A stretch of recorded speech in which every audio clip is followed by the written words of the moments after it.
Hello and welcome to Movies We Dig, the podcast about film, antiquity, and everything in between. I'm Christy Vogler. I'm Elijah Fleming. And I'm Colin McCormick. And today we'll be talking about Gladiator, a 2000 epic historical drama film directed by Ridley Scott and written by David Franzoni, John Logan, and William Nicholson. Cue amazing music by Hans Zimmer as well. We could, yeah. We'll put a little sting in and like, da, da, da, da. And then I'm sitting there halfway thinking, Pirates of the Caribbean? Yes. Also, once you make that connection, like once you realize that he basically just recycles the same theme for this and for Pirates, you can't unhear it. Nope. Yeah, it sounds exactly the same. I can't tell the difference. You can play them side by side and I can't tell the difference. I can because I had to play oboe for Pirates of the Caribbean, which was my favorite thing to play in high school band. Like, so fun. So it's like I actually have that theme so ingrained in my memory that I can tell the actual differences, but it's very subtle. They kind of start the same way, and I want to say like Pirates kind of goes on one direct, like they get to a fork and Pirates goes one way and Gladiator goes another, but it's very much of a piece. Pirates gets like much more whimsical and fun, and yes. Gladiator gets like sad and dark and depressing. Speaking of, so we should really start. So we're here with just the three of us, no guests this week, and this is an episode that I've been personally dreading since we started, because ever since we started this podcast, we've known that we've had to do Gladiator, and we've been putting it off and putting it off and putting it off so we could get better at the show or so we could get a cool fancy guest. But I've been dreading doing this because this is like probably this movie is the reason our show exists. Yeah. Not to put too fine a point on it. Its impact on the sort of landscape of ancient movies and other media about antiquity like cannot be overstated. Yeah. But I don't know. We'll go around and then I'll come back to my thoughts. But Christy, as the sort of most fledgling member of the show, do you dig Gladiator? I absolutely dig this movie. We were talking about earlier I was trying to remember if I saw it in theaters. I don't think I did. I remember seeing Troy in theaters. I don't remember this one, but this is kind of one of those films that feels part of my childhood and my growing, burgeoning interest in the ancient world that like it's really hard for me to pinpoint when it began. I've seen it so many times and still find new things that I absolutely love about it. And yeah, as you pointed out, Colin, this is like the starting point of so many other films that I did fall in love with. I do remember seeing in theaters and like got me really excited about visually getting to see this ancient world in real life in an aspect, which was so cool. Kind of, I was reading myths already, so getting to see it was a whole new experience. Yeah, I mean, obviously, I dig Gladiator. I feel like maybe that's why it's so hard to talk about. But I vividly remember the first time that I saw this movie. It was not in theaters. I think I was in high school, and I like sat on the carpeted floor of a friend's living room. Shout out to Karen Megan Held, who like showed me most good movies in high school. And I remember being so excited. I feel like I had never seen a movie quite like this. I had never like felt this enthusiastic about like a historical drama, which I think in my head had always been like stuffy Jane Austen kind of movies, which I was not into at all. And this was like fun and exciting, and it had like good villains that I could hate and like heroes that were fun to root for. And so absolutely, I feel like everything since then, since 2000, has been trying to be Gladiator. And still, like, Are You Not Entertained has become a meme in its own way, right? Like, do people still remember where that comes from? This movie, I guess, I don't know if they realize themselves, but this movie is just chock full of like incredibly quotable moments. Mm-hmm. Yes. I mean, I still think constantly about you sold me queer giraffes. Every time. Yeah. So this is funny because this is usually a reversal, because I feel like usually the shape or the arc of an episode is like me slowly trying to convince Eli that she secretly likes a movie, and I am going to have to be a little bit of the naysayer. It's not that I dislike or I don't dig this movie, but I have like incredibly mixed feelings about this movie. And it has somewhat to do with the movie itself and a lot to do with the afterlife of this movie and sort of where I was and, how people have been responding to this movie for the last like 20 odd years. And like you two, if you were to ask Colin between ages like 12 and 17 what he thought about Gladiator, I would be like, this movie slaps. Like, best movie, fantastic. I'm pretty sure I think my cousin showed it to me. I had a cousin who was a little bit older, and I was, I think 10. I'm pretty sure we watched it on DVD, so I was probably like 11 or 12 when I saw it for the first time, and I was like hooked. And I think part of the reason I kind of am a little bit wary of this movie now is like because of the kind of in like this movie like sparked not only just all sorts of copycat, or not just copycat, but sort of follower movies and media, but also like it sparked an interest in the ancient world, but it sparked a particular kind of interest in the ancient world, I think, among a particular kind of person. So I was afraid as I was revisiting, because I'd seen this movie tons of times and I hadn't seen it probably at least 5 years. And I was like, am I going to hate this movie now? Particularly because I think sort of critical consensus, people have kind of turned on this movie a little bit in the last 20 years. Like it won Best Picture, and it's one of those wins that people kind of look back at the Academy Awards and they're like, Gladiator, or they're a little embarrassed for or something. I mean, maybe the 73rd Academy Awards weren't, exactly stacked, but people have kind of some people have kind of soured on this movie a little bit. And I was wondering if I was going to be one of those people, because that is exactly the kind of, critical viewer that I am, where I tend to sour on things. And I found myself like not loving it as much as I did 20 years ago, but not hating it as much as I feared I would. It's a very middle of the road response, Colin. And I think why Elijah and I still might like it so much versus like what is problematic is, of course, the story itself, and like the history is a little like it's a myth history for sure. It's a lot of things being thrown together, not wholly accurate, to the point that I'm sure we'll talk about how there were many scholars, Roman scholars, that were consulted for this film. But I like researched a bit more, and like some of them were so upset with some of the historical changes being made that like one quit and another one's like, don't put my name in the credits. So like there's definitely that element. But in terms of the world that was created, and like the Lares and Lucilla's earrings, and just like so much of the material world that us as archaeologists love to see, because like still that aerial overhead shot of the Colosseum the first time, it's just like, yes, it's so beautiful and I love it. Like that is, that's just it. I've seen it so many times. I kind of tune out the story anymore. I love the quotes. I love Commodus. Russell Crowe as Maximus can kind of take it or leave it, honestly. But like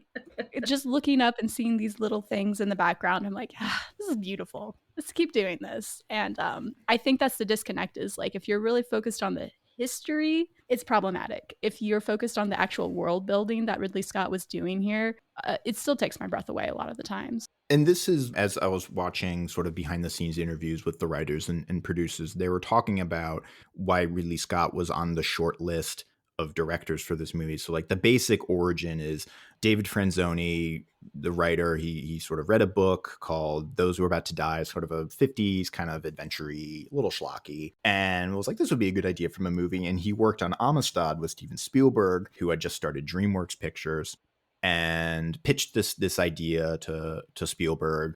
And, at this point, there hadn't been a sword and sandal film for something like 40 years. Like the last ones were in the mid 60s, maybe. And people were generally like, it's a dead genre. And eventually, so they went to Ridley Scott, and supposedly they brought this painting, Pollice Verso, which means like thumbs down is the English translation. It's a picture of a gladiator kind of looking up into the audience, and the audience is gesturing to kill a guy.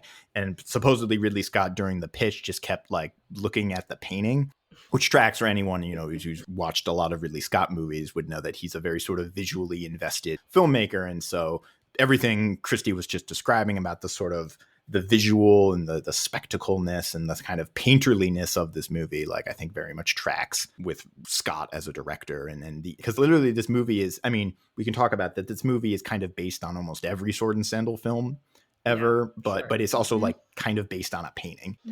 Yes. I can see it too. Like the minute you mentioned the painting, it's like I know exactly which one you're talking about, and I Yep. see it in this film. That right there is really the genesis of the movie. Because so this movie had sort of a bit of a tortured origin and how the script got written, and even to the point that there were stories that the actors were going in for table reads and the script wasn't even done, and they were sort of very much building the plane as they flew. I mean, which happens with a lot of movies, but this one was like the script was very much undercooked by the time they were going into like principal photography and things like that.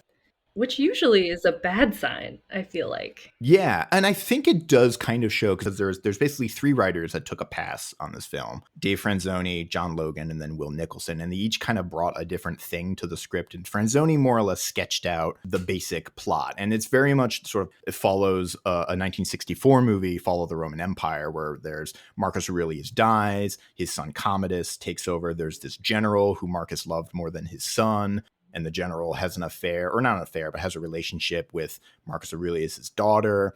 And it sort of ends with the general fighting Commodus in the arena. Like, if the plot by plot points, it's very similar to Fall of the Roman Empire. And also there's a lot of Spartacus, like pretty much everything involving the gladiator training and all that stuff. Yep. That's very Spartacus-esque. Even the main sort of gladiator battle is very much an homage to the Ben-Hur chariot race and stuff like that. Yeah.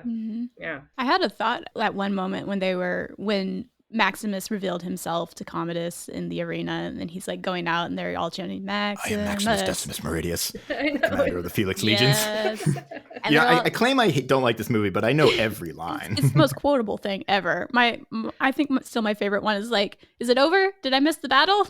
You missed the war." War. In that speech, when the line where he says like, "And in this life or the next, I will have my vengeance," or something like. Supposedly Russell Crowe didn't want to say that line. He thought it was like too schlocky. They had to like twist his arm to get him to say it. I mean, it is pretty schlocky, but it's so great because I feel like one major like story arc is this like vengeance story, which I love a good revenge story, and maybe that's what sort of carries it for me, because I think there isn't really a love story, which I also kind of like that doesn't exist, but it's like it has like almost like they could have been making it a love story. As a kid, I had completely blocked the romance subplot from my mind. Like, as a young person, if I were to recount the plot from Gladiator, I completely forgot Well, 'cause that. it's barely there, right? Yes, it is. And so this is a kind of one of those elements of the like, this movie had sort of three lives as the script was being made, and they added something different. And it doesn't all totally stitch together seamlessly. So like in the original one, Franzoni's version, Maximus's family is still alive, and the general thrust of the plot is him trying to escape gladiatordom to get back to his family. It's trying to get home. It's almost like 12 Years a Slave or something like that. It's like Right. trying to escape Or Odysseus, servitude or- to yeah.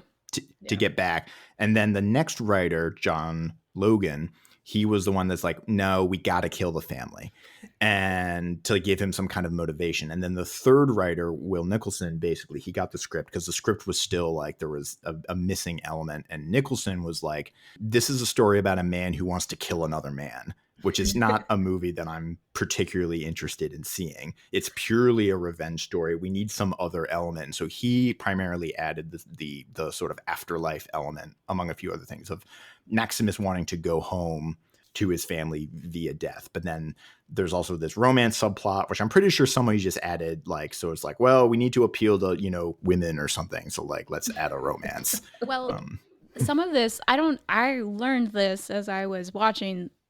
There have been talks of a sequel to this film forever. Oh my God, yes. Do you know about yeah. And as of, Ridley Scott is now 83 years old. Just put out The Last Duel. Yes, just put out The Last Duel. He's working on a Napoleon, but he says after Napoleon, Gladiator 2 is happening. As of November. No, there is a script. Well, no, there was talks of a script for Gladiator 2. Do you know about this, Christy? Yeah. Well, and like tell me more. It's right almost now. as dramatic as the first script, it seems like, because Russell Crowe still wants to be involved. So they're like trying to figure out, all right, how can we have him here? Maybe we'll have a mystical afterlife version of him. No.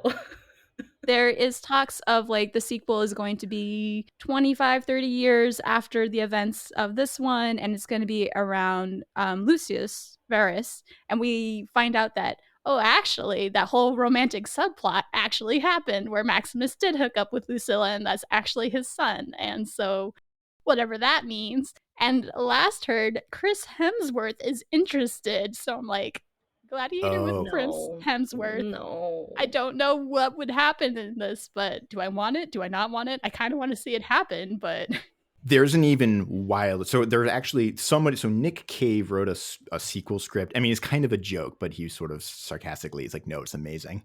But he wrote it for Russell Crowe. But it was called Gladiator 2, and I think the tagline for it for a while was "Christ Killer," and it involved a like Maximus in the afterlife, like traveling through time, yep. and like there's one point he goes to Vietnam or like goes to the White House, and so, like he wrote the script like mostly as just like this is never going to get made, and this is mostly a joke, and supposedly showed it to Russell Crowe, who his response to it was, "I don't like it."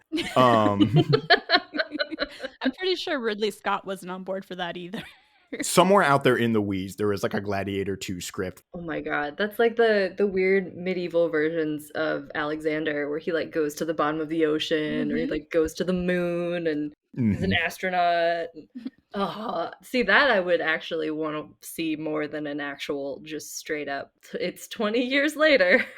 It is literally 20 years later. What are we going to get from the like? Especially because, yeah, you could kind of bring Russell Crowe back somehow in flashbacks or something, but you can't bring back Joaquin Phoenix as Commodus, and that's what I would want. And other fun note: the Napoleon film that Scott is doing, Joaquin Phoenix is in that. So I'm like, okay, maybe that. Do you know who he is?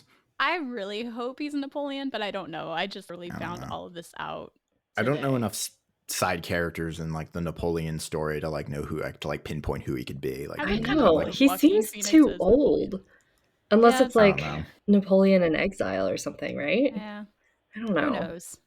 Who knows? But like again, Ridley Scott's 83. He's got another big project already in the works. I don't know if we're ever going to get Gladiator 2. That's fine. Dude smokes cigars like they're going out of style. Like you can see whenever he's on set, he's always like, he's like got the camera in one hand and like a giant cigar in the other. It's a vibe for sure. I'm trying to think if there's something I left unsaid about the like pre-production, because it had a sort of weird pre-production, but like not all the parts I think totally hang together. Mostly because I think this movie languishes in the middle a bit, where there's a huge chunk of the movie where Maximus's sort of motivations are unclear.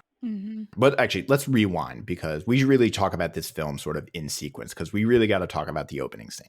Which is great, which is brilliant and wonderful and an awesome piece of like cinematic battle, whatever. I don't even have a word for it.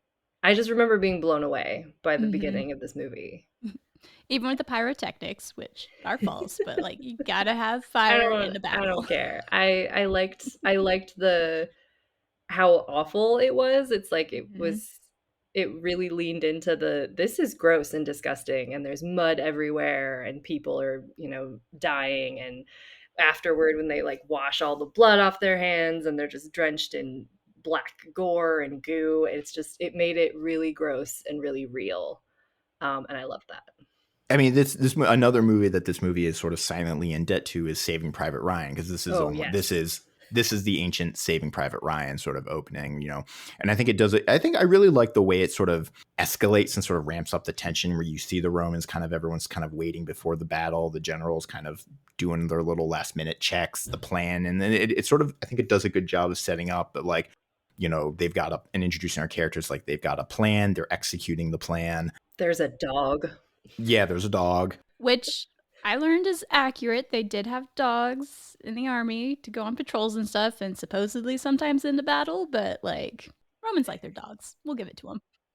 For me, it breaks down in the last time, like this is a purely just preferences thing. Is where it, like at the kind of very end of the battle sort of devolves a little bit into like, I have no idea. I mean, and this is deliberate, like the way it's cutting and moving around and the way it uses it. This movie occasionally does a thing where it goes into slow motion and then like the picture gets really like grainy or something, like something kind of weird happens to the picture, and so the end of the battle is a little muckety muck, but it's completely sort of, if that floats your boat. But this is another thing about like this movie comes under like a lot of attention for its like historical accuracy, but this movie isn't, I mean, it's not in any way trying to necessarily be historical accurate. This movie is really like a crystallization or an update, not necessarily of ancient Rome, but of like a particular vision of ancient Rome that owes its origins to like the mid-century Sword and Sandal films. Like it is really an updated version of Ben-Hur and Quo Vadis and Fall of the Roman Empire and stuff like that. And that's really inspiration. And but for some reason, I'm not for some reason, but this is one of those movies that I think particularly inspires like historical nitpicking. Like if you go to the Wikipedia, this movie has a massive like 2-section thing all about like anachronisms and historical accuracy. And lots of people have like, there's a whole podcast dedicated to discussing the historical accuracy of this movie, which like TLDR, it's not very historically accurate either in its plot or in a lot of the kind of like costuming and weapons and things like that. But this movie is it like crystallized, I think, or it recrystallized the like American interpretation or like modern media interpretation of Rome just again. I know, I think we talk about how like Alexander and maybe something else, like they leaned so far into the historical accuracy that it really lost something in the storytelling. And I feel like this movie does a good job of actually telling a story, or like I felt tension in this battle, or like I was worried about the characters that I just met 2 seconds ago. I was worried about the dog that I didn't really, I just met. So I feel like, the tension in the storytelling, even I could kind of care less about historical accuracy at that point because it did a good job. I mean, even like the chant that the Germans do is actually straight up lifted from this movie Zulu, where like the Zulu warriors are attacking the British and they do this particular chant. It's like the exact same chant that they're doing. And there's other things. So actually, a fun fact I learned, the standard or like the flag thing that the German chief is carrying, it's got a mask on it from the movie Zardos, which is a movie I'm obsessed with. This is 1970s sci-fi with Sean Connery. That's just like, if I tried to describe the plot right here, I would sound like a madman, but it's wild. But it's got like a prop from Zardos in it. What? All this weird stuff. So when we talk about this movie, it is very interestingly positioned in this renaissance of Sword and Sandal films, because it was released in 2000 before 9/11. And then after 9/11, you do get like 300 and Alexander, which has this very strong, message of cultural superiority of the West versus the East coming to like take over that. And there's this line, people should know when they're conquered. Would you, Quintus? Would I?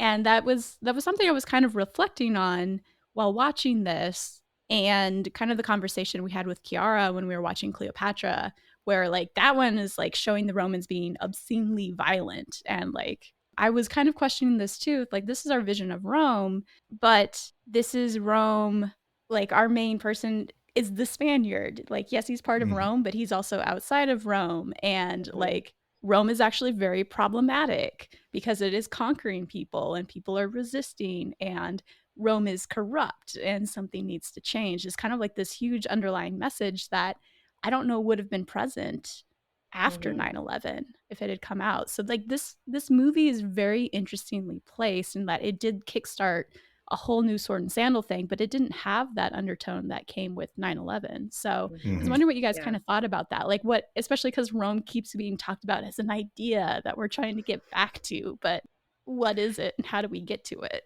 Well, yeah, because Marcus Aurelius says something to Maximus, like, you've never even been to Rome. Like, what do you know about Rome? And it's like the first time Maximus does go to Rome, he is as a slave, which I think is a really interesting way to position the hero of the story and the villain being the Roman emperor, which maybe more in the 60s, like that was a pretty, having an evil Roman emperor against, say, like the Christians, that made a little bit more sense to have that antagonist. But I love that there's no like real religious overtones in this. It's set, what is it supposed to be, in like 180? I know that it's not actually, but whatever. So there's no like big drama that like seems to happen religious wise, or they don't talk about it, which is kind of refreshing.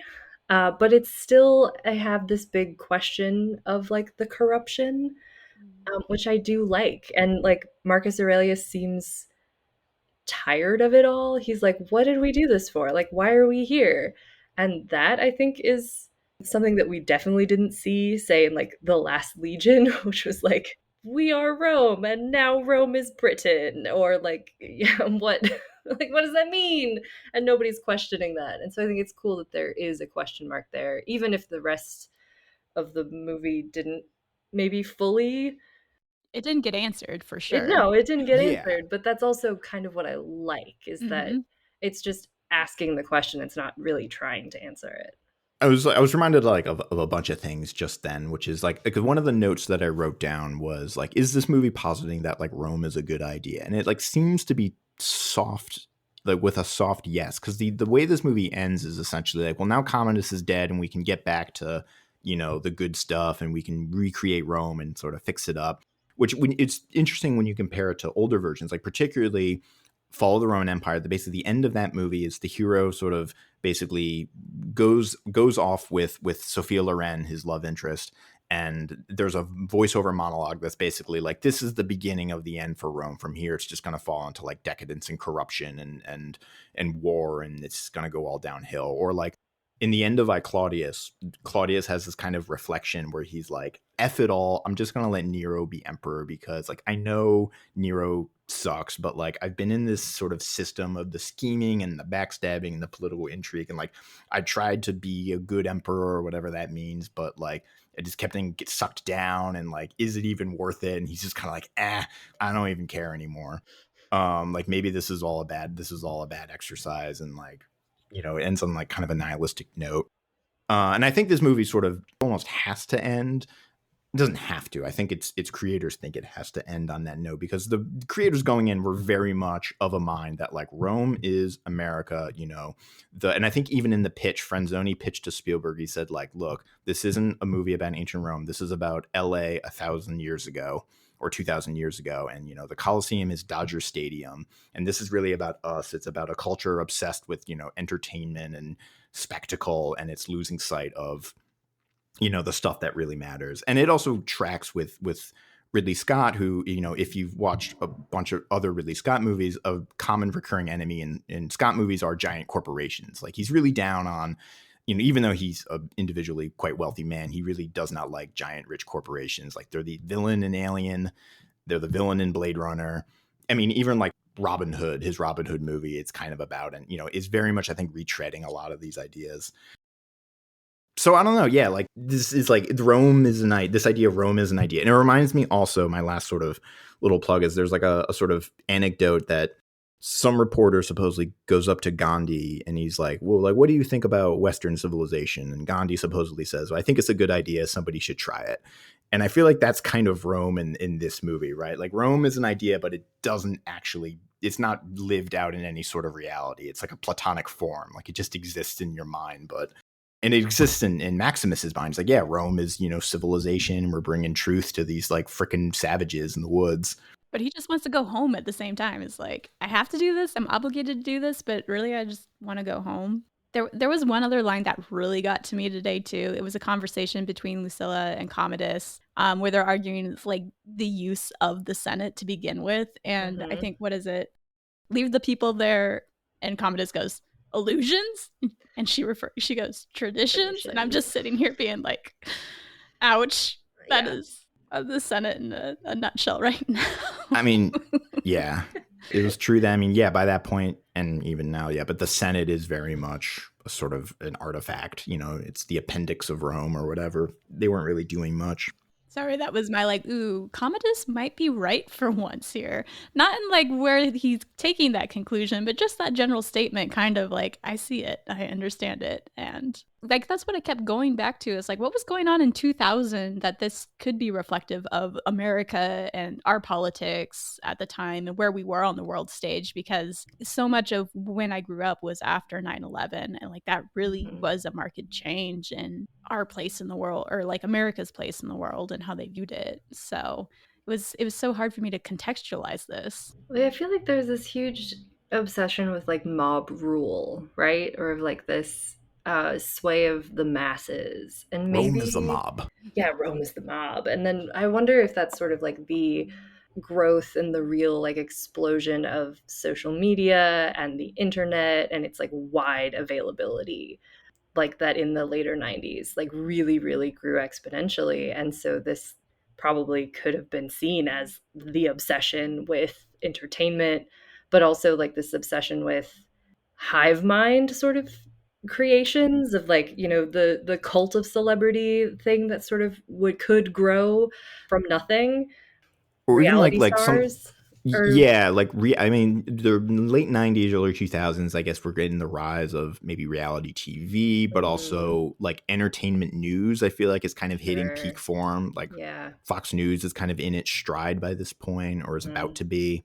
The sort of sensationalization of everything, mhm, particularly like yeah, entertainment and sports and news, and it's all becoming and we're in this like point of, and I think in 1999 or whatever, the Clinton years in America is kind of like peak, capitalism. Well, and mhm, he was impeached in 1999 too. So there was that whole Hmm. celebrity scandal with politics happening. yeah, Hmm. yeah, Yeah. Yeah. And I think there's just an idea, and I got to think about like, are we too addicted to almost like a Fahrenheit 451 or something like that? Are we too addicted to yeah. dumb media or something like that? Which is ironic because if this movie is saying that we are, this movie like is part of the problem, right? Like this movie, like I think that's one thing about this movie that it's like I think it maybe acts like it's really smart. Or this is I think Roger Ebert's review about it kind of came down. He's like, this movie acts like it's so smart, but it's in fact quite not. Well, it's like we are also part of the crowd at the Coliseum, Hmm. right? Like we Hmm. are enjoying watching the Hmm. fights that are happening. We are also participating in this like consumption of violence, which is definitely like I remember sitting on the floor of my friend's living room, like being like, "Oh my God, he just cut that guy's head off with two swords," and I thought that was so cool. Hmm. And the question, like, are you not entertained? Like, is that Yes, not what this is all about? yeah. Yeah. So yeah, I it's really maybe saying it's something, but it's doing something else. Yeah. Well, and there is a moment at the same time where, like, Commodus, when Maximus reveals himself in the arena, is like, I really want to kill him. But, like, at that moment, everyone's like, the Spaniard, he's awesome. Like, let him live. And, like, he has to, like, slowly do the, Yeah, I know. It's the so good. Yeah. And you and can it's see like, like his Love it. yeah. Which is not that it existed at the time, but you can equate that to cancel culture thing. Like when mobs get together and focus on a Mhm, single, it is powerful. It can bring the most powerful individuals or corporations, whatever, can bring it to their knees for a hot minute. But like, mhm. I guess it's like herding cats. Like, how do you actually get that Mhm. much people involved? I mean, there's multiple speeches about, and then sort of what's Derek Jacobi, which is also again like another like looking to I Claudius, but they have Derek Jacobi. He's like, yeah, like Commodus is actually like cleverer than I thought. Like he's figured out Rome, and and really this all goes back to I guess like a Juvenal poem, Juvenal the author, not like juvenile, isn't childish, but this Roman author Juvenal who says he famously coins the term bread and circuses that all Rome is all about. If so long as the emperor can provide food and entertainment for the masses, then like you're good. That's all you really need to like keep yourself on top. And this is actually the first time I watched the extended scene. And there is one scene, because another critique I think sometimes of this movie is that like Commodus is like a creepy weirdo, but it's unclear that like is Rome actually suffering under him. Because we actually see very little of Rome proper. We get the sort of Yeah. gladiator barracks, we get the Senate, and we get the creepy, in the palace intrigue of Commodus. But sort of at the surface level, it seems like the Romans are doing like they're doing fine. But there is an extra scene where Lucilla basically kind of explains that Commodus is actually like bankrolling all of the games with all of the grain reserves or Mm-hmm. something like that, and like the people are going to starve in 2 years, Mm-hmm. or that he doesn't really care about actual like boring civic management, like building sanitation and that kind of stuff. No, I like the extended version a lot. I think part Mm-hmm. of it is the inclusion of that scene because one, it sort of gives Lucilla something else to do. Mm-hmm. Because I think a lot of times she's just sort of standing there and looks tragic. Um, You could have been a Caesar, but you're a woman. but you're a woman. And And so that like that was about it. and that's about it, right? So I like this scene because it's really her actively thinking about the future and about politics and about what she can actually do about it. She's like, I know that we need to feed the city, and like I know that we need to have like these actual boring everyday civic things happen because we are a functioning city.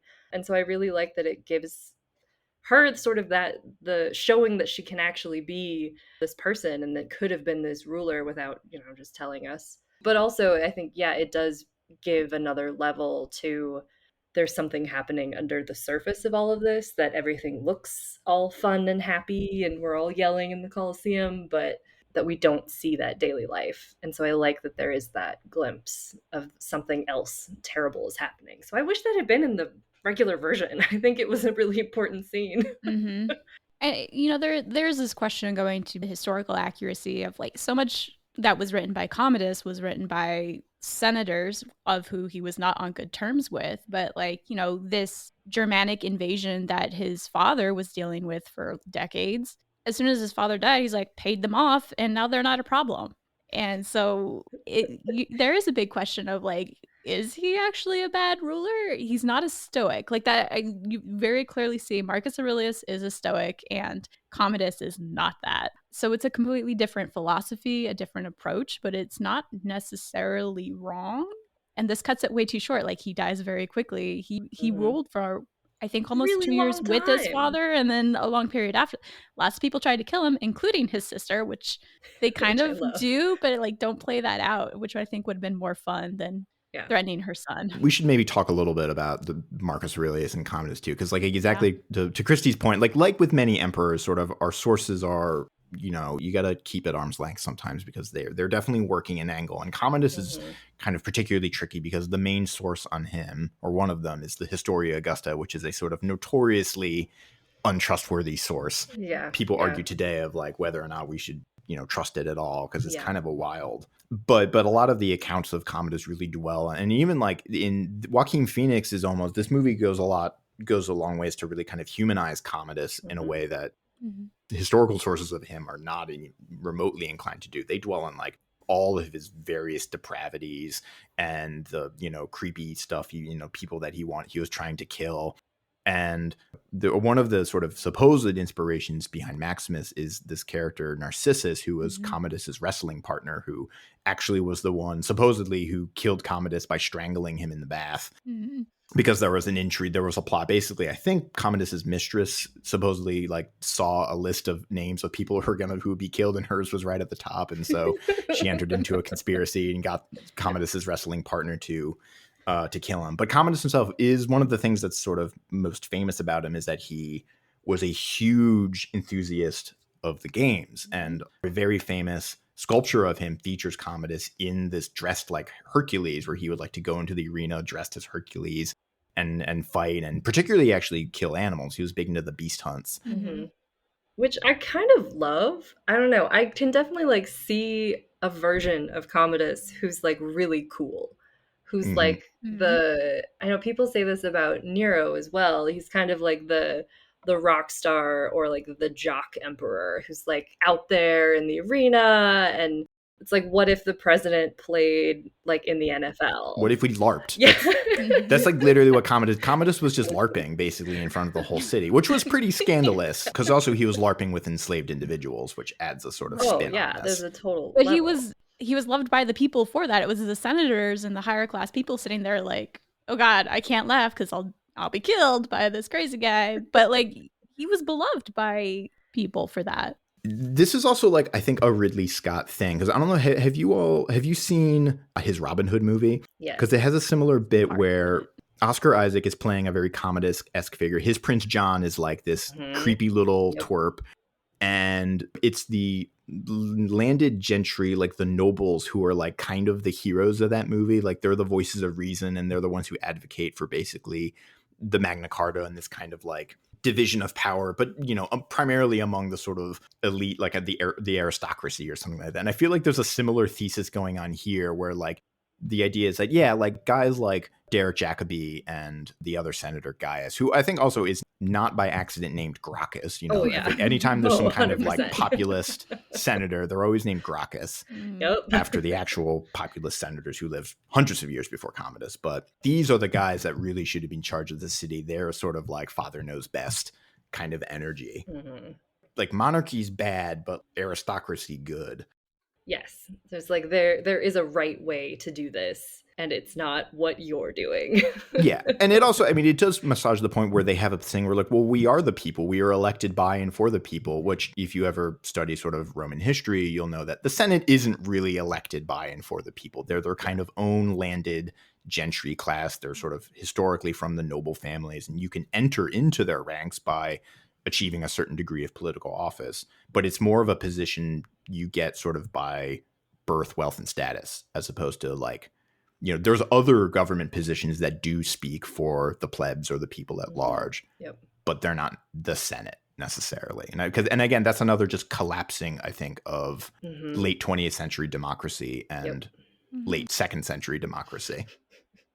You know, their Senate is our Senate. There was something in this mix too that I was really struggling to again contextualize for the time, where like Marcus Aurelius and the other senators are representing like this idealized Rome of the past that's not corrupt and it's the Republic, and then you have Commodus, who's very like, he is populist and the emperor and just having the power invested there, and then you have Maximus as a military leader who is beloved and has earned the respect of his soldiers, and eventually the crowd by being a gladiator. So becomes a populist. But like, that was just it. It was like, what is the commentary here about the role of a military leader stepping in? And because if you think about like, if this plan were to be enacted today, it would be kind of horrifying, right? Because essentially Maximus and the senators get together and they say, we don't like the emperor, so we're going to get this general whose soldiers are going to be more loyal to him than to whoever their appointed commanders are, and we're going to just invade Rome, which in Roman history, I bet had happened a couple of times by this point. I don't know, like what, 5 or 6? Like, I don't know. That's basically Julius Caesar's move, right? Like, yeah, and then after him, you had Vespasian, and before him, Sulla. Like, yeah, totally. there's ample precedence in Roman history to a point that really becomes the kind of game after Commodus, where just a general would get popular enough and his soldiers might declare him emperor, and sometimes more than one general might be declared emperor. And then if an emperor basically couldn't pay the soldiers, or particularly pay the Praetorian Guard, who are the sort of bodyguards, then, you know, they would just execute him and bring in the next guy. There's also a subplot in the extended version a little bit about the Praetorians, you know, kind of embodied by the character of Quintus, the Maximus's old friends, and they kind of, it's a thing that I think like the movie touches on, but never really, like a lot of these themes, I think the movie kind of pays like glancing respect to. It doesn't really delve into any of these ideas because it's like, again, not interested in being I, Claudius or like a political thriller, you know. But the Praetorians are also this very important force, because I think in the extended scene, Derek Jacobi basically says like, we can't just kill Commodus because the Praetorians, you know, they're there. And like they're still protecting him, but they don't end up interfering in the last moment. Is the turning point at the end, right? Where it's like the Praetorians are kind of the ones who decide, right? It's like and I guess that's what's scary, because like you end so like the only thing actually achieved is the vengeance and getting to go back to his family in the afterlife. But this whole question of who's taking over Rome, what's about to happen to Rome, is so ambiguous that like it makes me uneasy in a lot of ways, and I don't know why, because like historically you know what happens, but it's the year of the 5 emperors, where we get 5 turnovers in 1 year. But it's this question, like it really does just end up with this question is like, we don't have the answer for you. Military, emperor, Senate, The movie ghosts us before we can really ask it. It's like, all right, we're good. All right, see you later. Can I talk about Commodus some more? Yes. And specifically Joaquin Phoenix. That shot where he kind of goes just all everything. All of his Eli's gesturing to her background, but all of his sort of reaction. I really wonder how did they just put Joaquin Phoenix in a box and they're like, okay, you're watching a bunch of Gladiator stuff go down. Just like react to that. Like, did they show him anything, or was he like? Most of the characters felt so like even Russell Crowe is just kind of like a conduit for all these different motivations. Yeah. But Joaquin Phoenix as Commodus is the most creeptastic. Like when it comes to the sister moments. He's the one that really pops out of this movie, out of all Mhm. of them. This is kind of his big break, I would say, and he would, Mhm. really sort of shine here now. And I think this is, again, like we talked about this when we were talking about Quo Vadis, and I think Spartacus is a bit of the exception to this, but a lot of the protagonists of these kinds of sword and sandal films are a little bit vanilla, maybe, or a Mhm. little, they're a little Mhm. bland. They're kind of, Yeah. they're sort of like boringly great male figures. Yep. And I do want to talk about like maleness, because that's most of my problems with this movie involve like maledom, both in the movie and outside of it. But what I love about this like villain and hero sort of juxtaposition is it feels really real in that like Maximus is just sort of existing in the world, but he has everything that Marcus Aurelius wants in the next emperor and therefore like loves him more. And so it's like this green-eyed monster on the side of Commodus that he wants so bad to be everything that Maximus just like is, just like Or just happens to has, yeah. be, or just has. And it reminds me of the did you guys ever see Amadeus, where it's like Yeah, he's Mozart like Salieri. and Salieri? I love that dynamic of this just like this horrible greed, and then on the other side this like weird vengeance, and these two push and pull against these characters who, and like Maximus is just like a dude. He's vanilla, very much Mhm. so. But Commodus still like wants it all so bad. It's like this contorted. Oh, I love it. It's so good. Yeah, and like we do really start off with a bit of empathy, because you see where basically Commodus says like, I realize that I am not the son my dad wanted, and it eats him alive from the inside. And then like, Yeah. even though in the similar way, like Peter Ustinov's Nero in Quo Vadis, is Mhm. kind of equally this bombastic, but he's missing that kind of that chord. Like we kind of understand at least a little bit why Commodus is the little creep that he is. Absolutely. Yeah. Because it's really, this movie is kind of, I mean, this movie's about like 5 different things, Yes. but that's, it's about like getting daddy's love. Mhm. Yes, absolutely. Or and it's also about, I would say, Commodus like becoming Maximus Yeah. in so many ways. It's like Mhm. he wants to become that because that's how he could get his father's Yeah. love. So even like Mhm. down to the end, right? He's a gladiator in the arena fighting just like Maximus. And Mhm. he can't even manage Mhm. that. And it's Yeah. tragic and awesome and it's a great Yeah. villain and I love it. Yeah, and I wonder, I'm pretty sure it was on Wikipedia, so I don't know how much I trust this, but apparently there were rumors, and it wouldn't surprise me that like he was actually the son of a gladiator because Marcus Mhm. Aurelius's wife got around or something. And I could see that just being like the kind of propaganda out there, but that also could have been something interesting to insert of like this question of not only can't earn his father's love, his mother's love, but or not mother, sister's love Yeah. and Mhm. affection. Like you could have really made him feel left out of the family because there's this question of his lineage and does he even have a right to be there. So that could have been fun to play with, and I don't know how accurate that rumor is, but I could definitely see that the kind of stuff that senators who don't like him would definitely bandy about, being like, oh Oh yes, yeah, this and this. Mhm. for sure. We've been all over the place so far. I know, I just really wanted to talk about Commodus. Well, I have a favorite like actual gladiator fight that I want to talk about. So like maybe we could focus in on one of those and we could talk about gladiator fights in general. We could talk about Lucilla too. Yeah. Oh yeah. Let's do Lucilla and then we can talk about favorite gladiator battles. Yeah. Yep. So Lucilla, I think, is another. So here's a sort of, I think, very telling story about the production and conception behind Gladiator, where in one of the drafts of the script, I think it was John Logan, the second writer, he had a scene where basically Lucilla at some point commits suicide, and then they were having a script meeting and they're talking about it, and Laurie McDonald, who was like the one woman in the production team, she was an executive producer, she comes in, she reads it, and she goes, no effing way, like you can't, like there's only one woman in this movie, you can't kill her, because No. like the family are barely characters, they're plot points. Yeah. And I think you could say Mhm. that they are a pretty good example of fridging, because they exist to die for Maximus. And Lucilla almost went that way too. And her sort of Like I was hinting at, like my sort of main problems with this movie is sort of how broy it is and like the broiness of the interest in Rome that it inspired. Mm-hmm. Which is like, and I think again, maybe born a little bit out of a place of self-loathing, but like it definitely feels like it was written by, for, and about dudes. Well, it Yeah. was, which is weird that we like it so much as women, I guess.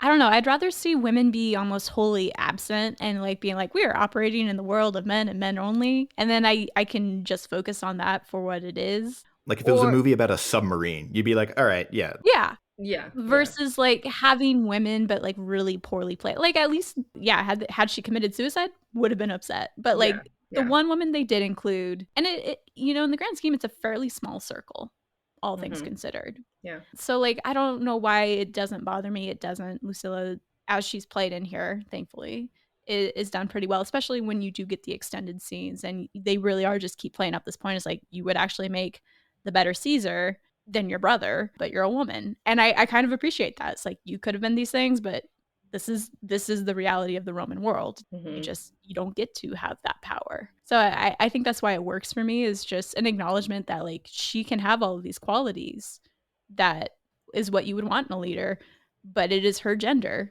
and it's clearly called out, that being like, nope, it disqualifies you. And that's not wrong for the time period. So maybe that's why it works and it's okay for me. Yeah, I feel like if they had maybe even tried to include her in a bigger role that sort of I don't know, illuminated the weaknesses of male writers for an ancient female character, it would have been worse. But I think, yeah, because of who she is and how it's played, it doesn't bother me either.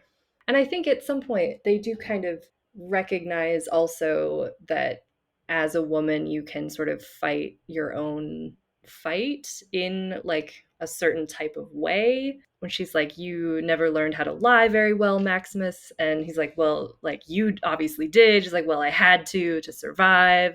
And so there's this like manipulative like female behind the scenes sort of thing that they allude to, but they don't really lean into it like we have other femme fatales maybe that could have.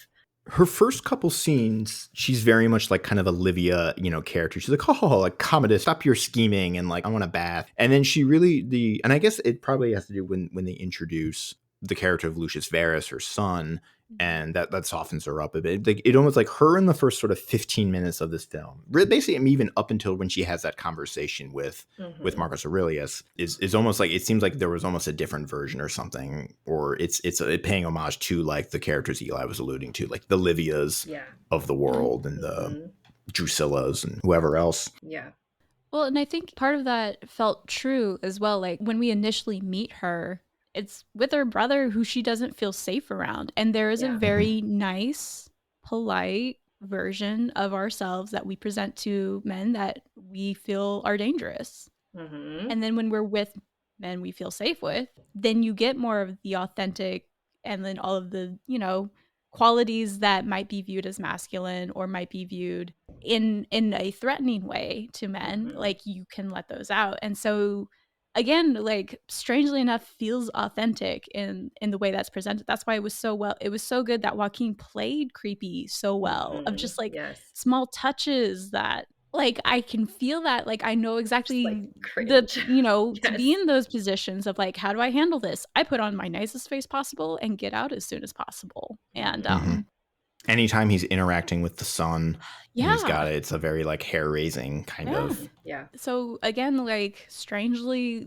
I don't know how they did Lucilla so well in that regard, but I think they did. It felt real, and it wasn't necessarily empowering or anything. It was just realistic that made it relatable.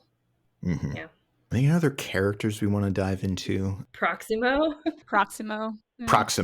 Yeah. We should, Oliver Reed, another sort of one of this movie's weird legacies is Oliver Reed famously passed away mid-production, and actually in sort of a wild story where he was in a drinking contest with a bunch of sailors. And I don't know how much of this is sort of libel, but he had a reputation as being a sort of prodigious drinker. But sort of famously, one of the kind of legacies of this movie is it's one of the first sort of digital body doubles. Where his final scene, and I didn't notice, I didn't really notice it until I looked for it. And then when I looked at it, I couldn't unsee it because it is a weird, creepy CGI Oliver Reed between the bars looking at Maximus. Proximo, for me, I think is one of the characters that pops the most. Mm-hmm.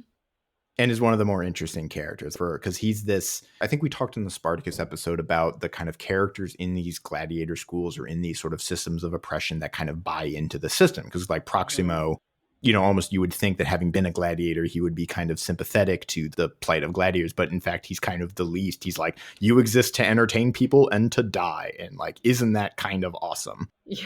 And very interesting. He's got this like worldly quality to him, or like a world weariness. Mm-hmm. His commenting on the irony of that Marcus Aurelius' son is the one that's revitalizing gladiator games, when Marcus Aurelius was the one who kind of put them out of business, buying queer giraffes, all of that stuff.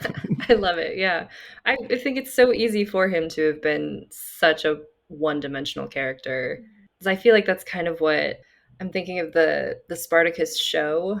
Like what, Blood and Sand or something? I feel like the John Hannah character. Yeah, he's very, very one-dimensional in that. And I love that there's so much more to Proximo, and he's really like, you are rooting for him, right? Mm-hmm. And he's kind of becomes a weird father figure like after Marcus Aurelius. It's like this transition, and I love it so much. I think it's so great. And I think he's probably a really good representation of like that was just true of, there are people who were gladiators because they like what he talks about is kind of the high of the crowd loving you. And I think my favorite conversation between him and Maximus is like when they're talking about him gaining his freedom, and he's like, Marcus Aurelius touched my shoulder, and Maximus just cracks up. It's like, oh, Marcus Aurelius. It's like, he touched my shoulder. I didn't say I knew him. Just saying I saw him. He touched my shoulder. And I like, knew him. He touched me on the shoulder. Yeah, it was so interesting. Like, that's such a cool moment to me, because Maximus is like, I know this emperor very intimately, but Proximo is describing what is a very important, almost intimate moment, even though there isn't that relationship between the two, but it's still such an important moment that Maximus can also relate to, of like the significance of what it is for Marcus Aurelius to have touched you on the shoulder and given you your freedom. Like, he probably felt a strange connection there, but he couldn't even say it in that moment either. I don't know why I think that moment is cool, but I really like it. Yeah, I do like that too. And I think it plays into a historical fact that like a lot of gladiators didn't die in the arena. Like, plenty of them did, yes, but it's also like, it wasn't a death sentence. I feel like so much of the scenes that at least Maximus is in, he just kills everybody. But gladiators were expensive slaves, and they were fed and trained, and you put a lot of money into a human being, which is terrible. But it's also like, you don't want them to die immediately in one fight. So there were gladiators who survived and who lived and who, still bought into that system. It's a thing that the 1960 Spartacus gets into a little bit, because when Crassus shows up with his family and they're like, oh, we want to view a fight to the death, and then Peter Ustinov's character Batiatus is like, oh, to the death? Like really? Like, that's really expensive. And then Crassus is like, oh, don't worry, I'll pay for it. And so like, it's not that like Eli said, any sort of reticence to sort of kill gladiators too quickly is born more out of a sort of an economic motivator than a sort of humanitarian. Oh, it's not humanitarian at all. No. Yeah, and like I'm sure that's easily a big critique of this, is just the amount of bloodshed. And that was interesting, that the reluctance to not, because hundreds of thousands of people were killed in arenas, not just in Rome, but all over, and they were prisoners, criminals. So you did have that much bloodshed. It just wasn't gladiators. But I think for that, again, that religious overtone that Elijah said is like, was absent, which was nice, is they didn't have the executions, which would be, stage crafted sometimes. If you wanted to play out an elaborate battle or something, then you have your best fighters just killing off a bunch of prisoners and criminals, and that was not a problem at all. And they removed that. And like Colin, you talked about like the book this was based on, Those About to Die from like 1958. And I guess it's described as a historical fiction that provides detailed and rather disturbing account of the lives and in-depth descriptions of sadism and torture forced upon gladiators, women, children, and animals by ruling Roman forces. So that was the book that this was based on. Wrong. Yeah, and that's the thing is like, again, it goes back to that question of like, okay, gladiators weren't dying, but like so many people, other people, women, children, and animal, like extinction level events from some of these animals being brought in were happening. And like it's one of those, do I get hung up over the fact that it's gladiators dying? Or is it again important to recognize that Rome, as part of being corrupt, is also just obscenely cruel for spectacle, which is pretty horrifying. And maybe we don't get hung up on the fact of the question of, well, did that many gladiators die or not? People died. A lot of people died. I actually realized there's like one particular scene I want to talk about too, but it might be the same one that Christy's thinking of, but I'm not sure. Battle of Carthage? Yes. Yeah. It is that one. How is it not that one? Good. How is it not that one? That is a pretty, I maintain, I mean, some people also rag on the effects of this movie, and I think, there's a couple of scenes that the CG is a little video gamey, but it bothers me less than I think it bothers some others. I have two things that I want to say. One, I was still thinking just about, Christy, how you like recentered my comment about just like violence and like who is really dying and how I really enjoyed that. So thank you. Which also just really does lead into Carthage, this battle, and how like there weren't really any criminals. We don't see any like scared people who are like, I don't know. Well, Proximo mentions, he's like, why, we got Carthage? These are pro-gladiators. Why don't you go round up all the prisons? And then the guy's like, we've done that. That guy with that great gravity voice is like, we've done that already. And it's like, we don't get to see that. And not that I necessarily want to see that, but I feel like the focus is definitely on not named characters, because they don't all have names, but just this different level of maybe perceived importance. And I think, so often we forget about like the real victims of so much of ancient histories, like wars and violence, which is definitely like lower levels of society, women and children all the time. So thank you, Christy, for bringing that up. Yeah, no. Like I said, there was so much about this film that the messaging really changes for later Sword and Sandal films, that like this one really leaves me flummoxed sometimes of how to interpret it. And this does bring me into the Battle of Carthage gladiator fight, because this is where we get female gladiators, which I'm so excited for and is a real thing. Playing Romans. They're playing the Romans. But by any other standard, this is the most other kind of setup you would have, especially because Carthage is North Africa, and the three female gladiators, my Latin's terrible, forgive me, are all three Black women. As archers on a chariot. And I'm like, all of this screams other in a lot of context, but they are the Romans, but then they lose. And like, even like Commodus is like, isn't Carthage supposed to lose? Not us. He's like, yes, sir.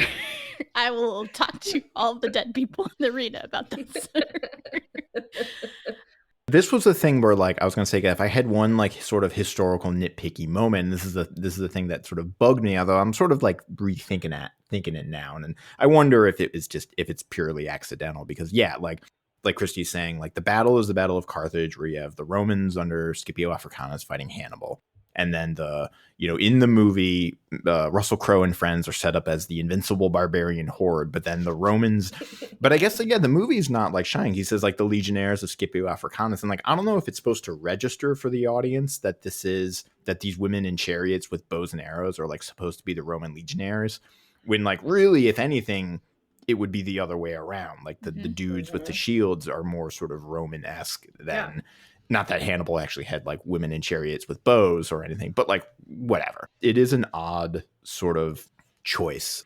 I wonder, like, because there's a reading, I guess, like, well, let's like read, like, what can we read out of it? Like, whether or not it was intentional or not. Yeah. Well, or just there's purely incidental? I had always read it as it was Scipio Africanus, so it Mhm. was they were supposed to be like African Mhm. auxiliary or something, and that's why they were black women and they were in chariots. And I don't know why. That's just what my brain put together. I think you might be onto something, because I Mhm. think basically someone was like Scipio Africanus. Okay, Africanus, African, and then you follow the steps there. Yeah, yeah. Well, it is weird because like Maximus is then like, who's all been in the army? And they all Mhm. line up And like one a guy says he Roman, served with him. like Yeah, yep. I served with you, sir. Oh, But yeah, I'm okay. like the This barbarian never came horde up. is not. But yeah, like the barbarian horde starts acting like the Roman army because Maximus is there, and yeah, Scipio Africanus's like auxiliary are not technically like Roman? Mhm. Question mark? I don't know. That's how I kind of always read it, and that's why it was funny, and that's why Commodus was like, "Weren't we supposed to lose?" Ah, or my whatever. my sort of neck beardy like actually kind of thing would be like if I were to like get in there and I'd be like, well, this is really more like the Battle of Carrhae, where the Romans were defeated by the Persians with bows and arrows. But then I was like, well, they probably wouldn't want to do that because that's a battle where the Romans lose. But actually did sort of play out a little bit like I think what was supposed to happen in this battle. Yes. Well, and that's partly why we're starting with this movie too. Is a lot of it happens in Rome, but so much of it is taking out in the Roman provinces, and our protagonist is from a Roman province. And so, like, part of the question we could be asking, why is Commodus okay with it? Because Scipio Africanus, how much would he have viewed him as Roman to begin with? Like, definitely a Roman citizen, but there's probably got to be this question of like those on the peninsula being like, the original Romans, and like this quickly, relatively quickly expanding territories of like, just how Roman are you? And there's a lot of commentary, the archaeologists look at is that you have noble or aristocratic classes of people who come under Roman rule, quickly adopt Roman culture because they want to maintain their positions of power.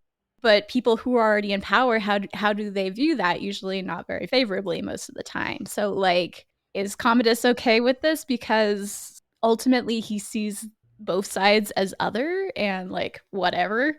Occasionally in Roman history, a couple times the Roman Senate gets expanded. And when that happens, it's a whole hubbub because, a lot of these senatorial families, like, oh, we can trace our names back to one of the original however many families that founded Rome, or the Sabines, who were basically the first people to join Rome, and like we're from, our old blood, and we're like from a local, we have local roots and local traditions, and they're letting like, Gauls or whoever into the Senate. Yep.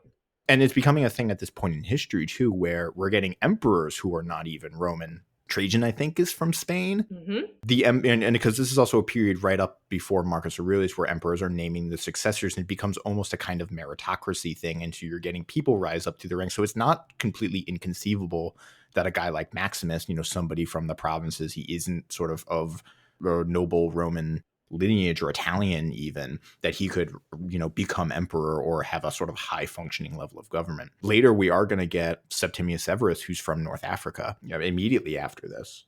Yep. And then a whole slew of emperors from Eastern Europe, like Danube region, later in the empire as well. Yeah, so it's like it's almost easier to pick out like, oh, which emperors were born in Italy.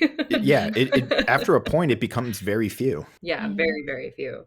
And even Rome itself becomes of diminishing importance, where I think Commodus, Marcus Aurelius mentions in this film that, he spent most of his reign at war, on the frontier. And this becomes very much a kind of norm where emperors and their courts are kind of essentially moving around, putting out fires, wherein they spend very little time in the capital. And at later, much, much later, the capital is going to be moved or sort of divided up. And there's going to be sort of little, sort of almost like forward operating bases throughout Europe and the Near East and things like that. Was it Hadrian who spent like a total of 4 years in Rome or something out of like... Yeah. I mean, Hadrian also partially, he loved Greek he also shit. just hated being in Italy. He was just like, I want to go be in Greece again. Yeah. But yeah, it's he spent a lot of time in Athens, I think, among other places. And yeah. Even his villa in Italy is like an homage to Greek art. Well, and I think that's why another reason I like this film so much is that it really did endeavor to like show just how multicultural Rome is at this point in time. Like, Mm-hmm. I haven't talked about it, but I learned that Galen, who is from Pergamum originally, he actually served Marcus Aurelius. He got called to go to the front lines with him. This was after he'd been kicked out of Rome before because he pissed off all the other doctors. But so he got called to the front lines. But when he got there, Marcus Aurelius and Lucius Verus, the original, not the son, both fled the front lines because of plague. And I think Verus actually passed away from that. And my favorite story of this afterwards, because of this movie, is like, so Galen is in Rome, and Marcus Aurelius is like, okay, we're going back to the front lines now. He's like, I just had a dream, and Asclepius said, bad idea, so I'm not going back to the front lines. And Marcus Aurelius is like, well, yeah, if Asclepius says that, I can't take you to the front lines. Here, you take care of Commodus. And Galen hated it. I literally wrote haha in my ancient medicine book when I read that because it cracked me up. So, but it goes to show like there is so much movement, even to the periphery, the front lines happening at this time. And I think this film actually did a really good job of like, all right, it seems weird to think, all right, Maximus made it to Spain, but now he's under arrest, and now he's in North Africa, and then he's been imported to Rome. But originally he was in dealing with Germany. Yeah. Germany. Yeah. And it's like that actually can happen. Yeah, I definitely took out my phone and I was kind of curious of like how long would it take you to like ride a horse from Germany to Spain or something like that. And I think like on a bike, nonstop biking, it would take like 4 days or something like assuming you're not stopping to eat or sleep or do anything like that. Well, that seems doable. We could do it that on seems Orbis. very doable. Part of the problem is also we don't know exactly where he goes in Spain. That's true. Or where he's. Wait, do we know exactly where he's coming from in Germany? We should know where. Isn't it Trujillo? Oh, does he say? Yeah.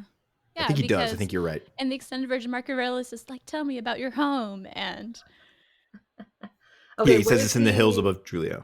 Where is he in Germany? I'm doing this. So I use Mainz as my starting point. That's just a city on the Danube. Or not the Danube, sorry, the Rhine. Just as, he's probably a little further in than that, but I just use that as a basic starting point of just the Rhine as the frontier for Rome.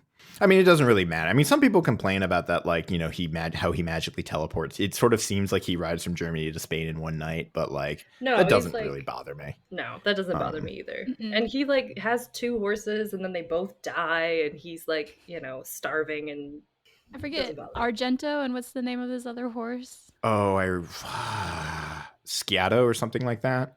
We're getting into weird details now. I know.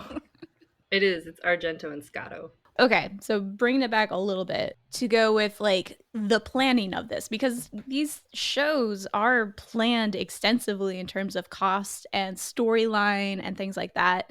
And so I'm just trying to think of like, how are you going to headline this? Because women fighters is actually a big deal, but you wouldn't match them up the way you like it would be like they wouldn't be fighting men probably. Yeah, they'd be women fighting women. Yeah. Mm-hmm. Yeah. And so like part of that and that conversation that Proximo has with the I don't know what to call him, the announcer guy. Yeah, the ringmaster, so to speak. The MC. Yeah. Is just like, oh, we've done criminals. We need to like up the ante because again, this is like 100 days of games and celebration, so it's like we gotta get creative, and it's like all right. It's like the SNL joke where like it's 100 floors of fright. They're not all gonna be winners. Yeah, exactly. So it's like, what is the like? Because that would just be it. You would headline this in some way, right? See the Battle of Carthage. It's like we've got women, we've got gladiators fighting gladiators, but unfairly, which most Romans would not be on board with because. What is something comparable of a fight? Like if you were watching boxing and you have it would be like if Ronda Rousey was gonna fight Conor McGregor or something like that. And like I get the like spectacle of the whole thing, but like the spectacle wasn't always like that's just it. It's like they're portraying this that like the outward violence is meant to be the spectacle, and it's like that's not always it. Like sometimes it really is just a fair fight of competition between 2 individuals, of which a lot of times neither party died. Yeah. It would be like there were certain events that were like it was almost like heavyweight boxing or something like that, where you go to see 2 fighters fight and like see who comes out on top because you don't know. Yeah. And you want them to be as evenly matched you know, same weight class, Yeah. same style. Because that's the best fight, right? Like Mhm. it's not a good game if, you know, if it's a knockout. Yeah. And also we haven't necessarily talked about, but like gladiators tended to fall into like, I guess maybe certain classes. Like there were certain sort of stock types of gladiator that you tended to have traditional pairings between them. Yep. Right. Like the Ready Arius, the net guy, he was usually fighting. I think the Secutor is like the guy with kind of the heavier armor and that sort of helmet with the rim. You know, Thracian, there were sort of different sort of almost like flavor of gladiator, and it was like certain matchups. There's a really funny scene in Venture Brothers, if you ever watch it, where they talk about their favorite kind of gladiator, and one of the brothers teases the other brother about his favorite gladiator type being the Ready Arius and like the net guy. And he's like, those lame net boys. Yeah, so Battle of Carthage, favorite one in the movie, but like had the Roman audience seen that, they would have been like, what? Yeah, what? Yeah. Versus, so the one I have in my background, I forget what we officially would call it. It's like, that seems more likely, like a little spicy version of a gladiator him versus, fight. what's his name? Is it Titus the Gaul or something like that? Something like that. Yeah. Yeah. That seems a little more realistic, a little bit of the beast fights thrown in. Yeah. But it seems like, well, I don't know, maybe it was just the way that the movie sort of portrayed it, was that the tigers were only going after Maximus, and that, like, I don't know, maybe that's just how the shots were kind of framed. Well, only Maximus seemed to ever have any trouble with the tigers. But I think also, because Commodus says something to the effect where he's like, oh, it's been arranged. As in, like, I think the tiger trainer guys are supposed to, like, unleash the tigers on Maximus. Yeah, and so, but I'm like, that also seems like an unfair, like, weird thing to do that you, like, couldn't get away with, maybe, but I guess. Well, this is still Commodus trying to murder Maximus. That's true. Or like, arrange for his death. Versus, like, the actual planning, because, like, this was just like, all right, here's the idea. We've got some women, we've chariot, they have the chariots, but we don't have prisoners, but they have weapons, and just see what happens. And just see what happens. This sort of like, this is a kind of a bit of a jump, but among the many sort of anachronisms or something, like when Russell Crowe is kind of looking at the line of helmets for himself, and he, like, you know, there's a bunch of those helmets are like clearly from, like, you know, the Viking Age and stuff like that. But he picks out, he picks out the coolest helmet for himself. Obviously. Yeah, and then like poor Jaimon Onsu has to get this like stupid little like dome with like a nipple on it. Like, I feel like if I were Jaimon, like, can I get a cooler helmet? Like, my helmet's lame. Yeah, Maximus gets this like awesome like faceplate thing with like a spiky. Yeah. But the thing I was thinking about is kind of my main gripe, and it's not unique to this film. It's a lot of films. And I think it's a lot of Sword and Sandal films, which is everybody in this movie and the world itself is treating Maximus like they know he's the main character, even from the beginning, where it's like, you know, right in when he's in North Africa and everyone, like, Proximo kind of zooms in. He's like, Maximus is my guy. This guy's special. When, like, really it seems like that huge German guy or Jaimon Unsu should have been your guy. Like, these guys would have been the one that would have popped for me. Yeah. Like, Maximus seems like what about him is so special that, like, the crowd goes crazy for him. You know, and other things like that. And the helmet is just like one of those little examples where, like, he just so happens to get the coolest helmet on the shelf. Sure. Yeah. That's a maybe a minor gripe from my end. But I think that it is like these kind of Sword and Sandal films, like, they tend to sort of revolve around the main protagonist, like they know he's the protagonist. Maybe we're primed for that, though, because isn't that the general motif that a hero or a noble person it's inherent? Like, we know, like, they just look a certain way, and of course they're noble. And of course it's like when you watch an anime, you can tell who's going to be a main character because their hairstyle is like 8 times crazier than the average. You know, everyone else just has like regular hair, and then one person has like giant pink hair. Yeah. I want to, like, special shout out to Jaimon Hansu for being so cool. He was an awesome character, and I kind of wish he was just the main character. I would have watched that movie.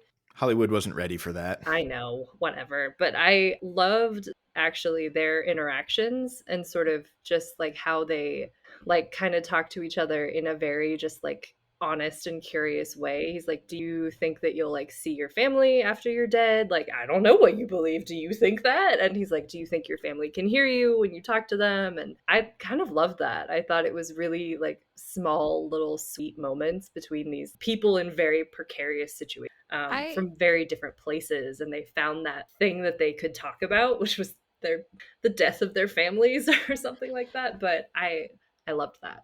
I liked it, except it seemed so one-sided that he was curious about Maximus the whole time, and Maximus never reciprocated. reciprocated, as if it's like, of course you want to know all about me. Right. What my wife says to me, what I say to my wife, or stuff like that, but don't care about you. Don't care about you. And it's like, that would have been really cool. It's like, what about you? What's going on? Do you think that your family? He's like, yeah, no, well, my family's still alive, blah, blah, blah. Well, this leads me to a tiny other, like, just a nitpicky grievance, which is the last scene of the movie is Gemma burying Maximus's little, like, his lares or his, his little, like, family shrine figurines, buries them in the Colosseum, which I'm thinking, like, if he was actually friends with Maximus, that would be, like, the most inappropriate place to bury his, like, family shrines, right? Because, like, that's one of those things where it's like, it's for the audience, because like, we associate the Colosseum with Maximus in the movie. But like, for Maximus himself, this would have been a place he would have associated with, like, pain and suffering and death. And it was like the source of, like, so much trauma in his life. Or like, really, like, if he was going to bury these things anywhere, it would have been like back in Spain, or like maybe somewhere in Germany, or something having to do with Marcus Aurelius. It would be like if you, like, buried Nelson Mandela's remains, like, in the prison he was imprisoned in, or something like that. Like, That's well, and like, I think it would have been kind of cool to play out more, like, because they formed fraternities like gladiators did, specifically so that they would have, like, membership dues and everything, so that if one of them died, then a proper funeral could be held. And I think that could have been something kind of cool to show in the end, instead of, like, which is why it's important to unionize. Yeah, exactly.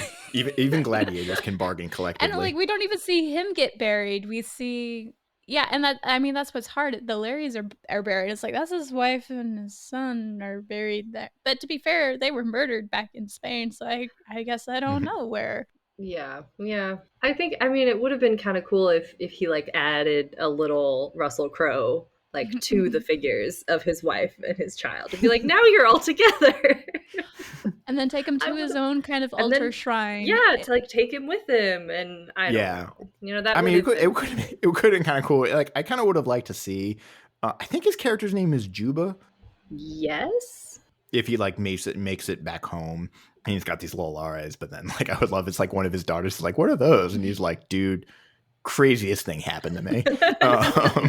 You would not believe. That should be Gladiator 2. That should be Gladiator 2. Yeah. Yes, that's what I want. The only Gladiator 2 I want to watch. I'm a little bit intrigued by this Gladiator where he travels through time, and like it's insane. It, like, fights Christ. Like, I don't like. Well, yeah, let's play that game. What do we want actually from Gladiator 2? And like, in terms of if we're back in the Flavian amphitheater, I want the nautical battle. I want to see. Yes, that would be a cool. Yeah. Yes, do that. I don't care who's involved. I just want to see that. Yeah. But yeah, what do we want to happen in Gladiator 2? And then my other question is, who do we want to direct Gladiator 2? Because I'm really thinking of, like, I'm gonna swing for the fences here of what's the weirdest possible Gladiator 2, we could, because I think we could probably agree Gladiator 2 is probably the most unnecessary sequel. So unnecessary. So completely unnecessary. Maybe a prequel could be cool, but not a sweet. I'm sort of surprised they haven't done that already. Well, this is a thing. This is my last maybe serious point before we get to the game, which is a thing that fascinates me is how the sword and sandal genre to me seems like it's such a static genre, because it's like we said, when Gladiator came about, this genre was effectively dead and had been for like 40 years or something like that. And Gladiator really is actually not that much different, sort of at its sort of atomic level, from a movie like Fall of the Roman Empire or Quo Vadis or Ben-Hur or Spartacus. Like, it's got the same DNA, the same kinds of characters, the same kinds of struggles, the same kinds of set pieces. It's just been modernized a little bit. It's like a little bit updated, but the DNA hasn't changed, which is so funny to me because, there's other genres that are kind of, of a type, but I was thinking, like, comparing it to like Westerns, which is another sort of like historically oriented genre. But Westerns have, to me, like, they never really, they had peaks and valleys, but they never really went away. And they've also seemed to have evolved in a way that the Sword and Sandal never really did. And which is like, I don't really know what to make of it, because like all the movies that come after Gladiator are basically just trying to recreate Gladiator. And maybe the only one that even remotely captures the sort of success of Gladiator was 300, which did it a little bit different. You know, it added that sort of fantastic graphic novel kind of element. Like it really sort of turned the dial up to 1,000 in a lot of ways, you know, stylized it so much. But a lot of the other ones like Troy and King Arthur, which we're probably going to watch next week, and Alexander, are like very much trying to like do what, and even Russell Crowe himself made Robin Hood and then Exodus, trying to do Gladiator again, and they never popped. And so maybe when Christy talked a little bit about like what was going on in 1999, 2000 that like worked for Gladiator, and then like why have we never been able to like why has it never popped again for us in the same way? This might be an unanswerable question, and I can just end the podcast right here. I would say there's another movie that always pops up for me when I think about Gladiator, and it's probably because of Russell Crowe, but it's Master and Commander. Yes. Which is also a great movie that I love. And I feel, what year did that come out, now that I think about it? Not long after this. And I feel like that didn't get the same like explosion of, like, we haven't had a series of maritime movies. Yeah, like the Patrick O'Brien novels. Yeah, it's my partner's favorite movie, or one of her favorite movies, which I first was like interesting, and then I watched it, I'm like, oh no, this movie rules. It's a great movie. It has just like a really tight, well-run plot. It's like awesome characters. Again, a movie with no women. But it's about, you know, but it's a boat. Yeah. Yeah, it's dudes on a boat. But you've been on a ship. You can't really go anywhere else with that. Yeah. Yeah. But that to me is like the perfect historical, because it does a great job where it is actually like, the story is completely made up. Yeah, which is fine.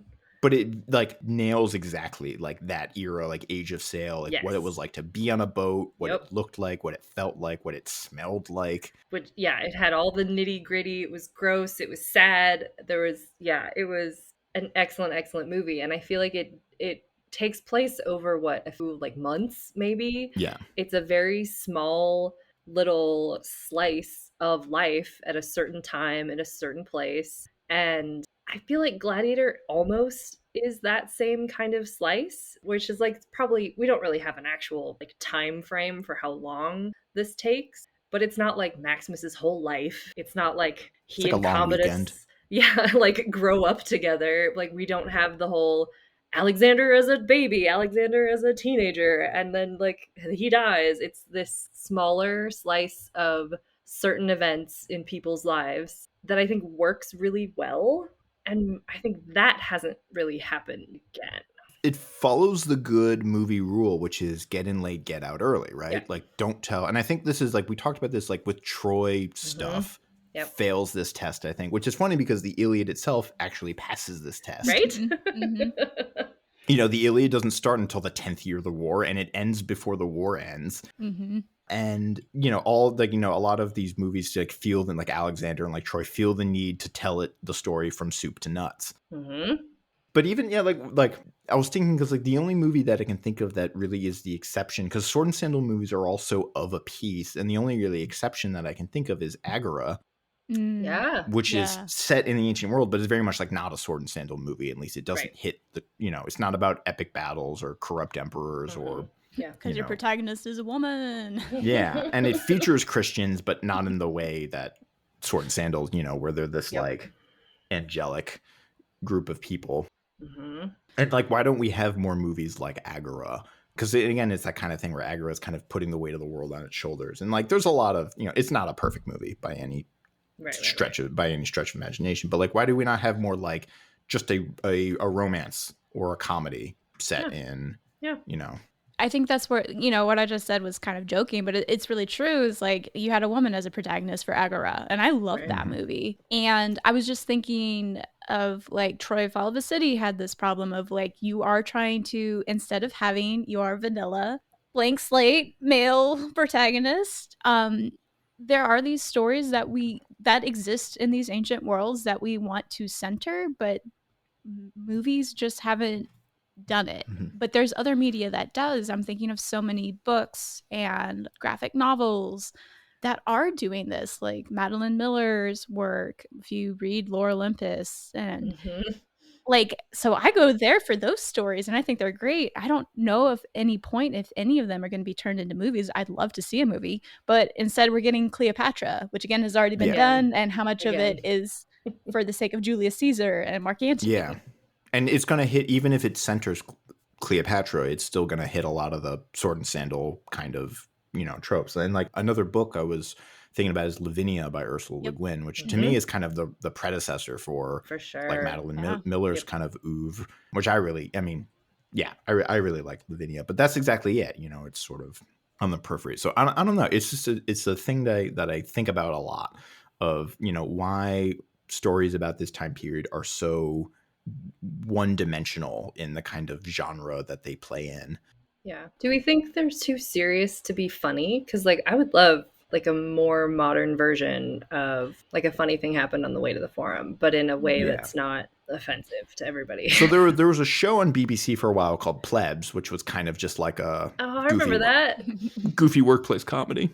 I don't know. I always thought you could totally adapt the Satyricon into like a sort of almost like a. I think it's a little late for this now, also because comedies might not be totally viable in the current box office landscape. But like you could do the Satyricon as like a Judd Apatow kind of like, buddy comedy with like Seth Rogen and James Franco being the like main guys, and the Satyr just kind of like bumbling around Rome. I don't know. When you were asking the question of who for the second one, who would you want to, I don't know directors' names, I'm terrible with that, but the fact that Chris Hemsworth was involved, I just went to Thor Ragnarok and I realized like that basically is Gladiator. I would watch a Taika Waititi Rome period piece where he's like 100%. Everyone just has a New Zealand accent and they're all like, "You going to the Colosseum?" You're like, "Yeah." "Oh yeah, I'm gonna watch a man get stepped on by an elephant." And I just realized like, wait, maybe Gladiator 2 already happened. It was Thor Ragnarok. Right? I mean, kind of, yeah. I was trying to think, like, I don't know, like, I want to see like a Gladiator 2 directed by like Nora Ephron or something like that. Like it's You Got Mail, but they're trying to meet up in the Coliseum or something like that. They're trying to have their meet cute, and in the background, like somebody's getting like eviscerated by a lion. We could be some sort of like Ovid writing the Amores, like trying to tell people how to pick up women, but it's like all the women around him are just like having affairs with each other, and it's this beautiful bisexual disaster movie. I would love that. That would be great. Yeah, like a Booksmart kind of thing where it's like two teens and they're like trying to get laid or get invited to the latest party or whatever it is. I know who Super bad. I want Alcibiades. I want an Alcibiades biopic. Well, that would just be an actual bisexual disaster movie. It would just be like watching a frat party spill out into the street. That's what that movie would be. Or watching a bunch of like drunk kids graffiti a whole city. But that's where it starts. That's not where it ends. That's the best part. And you have Pericles in there too. This is the movie about like Alcibiades, where he drunkenly like graffitis in a city and also like convinces a whole city to invade Syracuse. Just creates like a mass geopolitical disaster while drunk. Yeah. That's what I want. Well, I think that's something that would be very interesting is, again, we kind of talked about like there isn't a lot of representation of the main characters in this movie because it's very centered around the power, right? But like, look at that huge audience and just be like, dude, guess what I saw happen in the arena today? It was nuts. Like, can't we actually get to the, lower level classes, people side of things of like, and this is so relatable for us, right? Like, here's all these names of all these people we know. They're doing batshit crazy things, makes the news for the day. And like, now I go home and have my nasty fish garum thing, whatever. Well, that's what I think I loved so much about HBO's series Rome, was that you had just like normal ass people just like trying to live their lives and survive when all of these like wider terrible things were happening in the city. And it's sort of, how do normal people have to interact with the fact that, oh shit, we have to like close down the shop because the army's coming in or there's going to be an invasion. And yeah, like I lost my job. Like, what do I do now? I'm a veteran. And like, how do I get paid? How do I support my family? Like these like very normal, boring problems. You're pitching like a marriage story, I but it's know. set in like 2 AD. A family getting a divorce. Yeah. I don't know. I was gonna say like a scene where like a bunch of guys are like coming home from like a night at the bar, and then like they have to stop, like, oh shit, it's Nero, and it's like Nero and his thugs are just roaming the streets looking for people to beat up. Like, hold up, like watch out. He's like, and it's like, and some guys like, yeah, Nero kicked my ass last week or whatever. Like him and his goons just like beat the hell out of me. Yeah, I would love that. Yeah, I think we're tired of the hero archetype, both in mythology and in media. It's very played out, and I want someone who doesn't have to like save all of Rome. I mean, I think that's exactly it. Is like so much of this sword and sandal genre is like tied up intricately with like male parentheses white protagonists saving Rome from its own corrupt self or from the outside invasion or, you know, whatever it is. And like that story trope, like we were maybe ready for it in 2000. But I think Chrissy, you're right. We need a new spin. But like the ancient world is this like weird and wild and like wonderfully diverse place. Like there's totally like a space for whatever it is. You know what I want to see? I want to see like a horror story. I want to see like a straight up witch or, you know, like Midsummer type, like just somebody getting in with like a weird ass cult and there's like a monster. Yes. I've been reading about Roman witches, Erictho, and it's from the perspective of the Priapus statue. Yep. Oh yeah. Or is it Erictho? Who's I think it's a Horace poem where she's like burying the guy Canidia. alive. Yeah. Oh, yeah, Canidia is the one from Horace where she like, it's like one of the poems is like a boy about to be like turned into a stew basically. Oh, that is some real actual horror shit. That would be great. Ooh, or even maybe Golden Ass. Golden Ass could be fun. That could be really fun. There's a lot you probably have to sanitize about it, but I don't know. HBO has really let some things. Roman literature, I have not read nearly enough, but it definitely gives you some variety that maybe existed in the ancient Greek world, but like the Greek stuff seems very sanitized compared to the Roman literature. They were dang ass freaks. Yeah. Oh my God, this memory like exploded into my brain. When I took, it was a Latin prose or composition course in my master's, and we had to sort of like write a story in the style of somebody, and somebody in my class wrote like a scene from The Princess Bride in the style of Apuleius, basically. So it was like it was Max, the what do they call him, like a witch doctor or something, where he's gonna bring Wesley back from the dead. And he's almost Miracle dead. Max, yeah. He's mostly dead. But yeah, of like that sort of like kooky nonsense would be so much fun. And there's plenty of material for kooky nonsense. We should come back to the Gladiator 2 question. Yeah, we can definitely do that. Okay. All right, let's take a second. I want to think about what do we want for Gladiator 2? Are we going based on the premise that like it's going to be about Lucius Verus?